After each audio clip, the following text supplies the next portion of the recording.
আপনারা যারা অবৈধ ইউতে কত বছর? ভাই 1.5 বছর হয়েছে আমি আসছি। ইউতে 1.5 বছর। জি জি 1.5 বছর। তো আপনার এখানে কি ভিসা আছে, আইডি আছে? জি আইডি আছে। আইডি আছে। আমি শুনছি এখানে নাকি আইডি ছাড়া লোক সিআইডি ঢুকতেছে লেভেল, এটা কি সত্য? জি সত্য। আপনি দেখছেন? আমি এটা দেখিনি, আমি শুনেছি।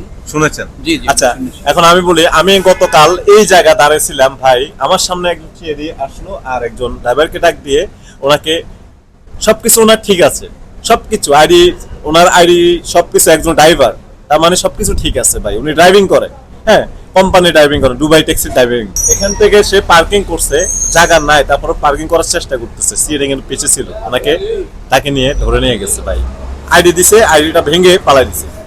এখন চলতেছে দুবাইতে এটা। আপনারা যারা অবৈধ আছেন তাদের কি অবস্থা হবে একটু ভাবেন ভাই। আপনারা প্লিজ কম কম বের হয়েন আর সতর্ক থাকবেন।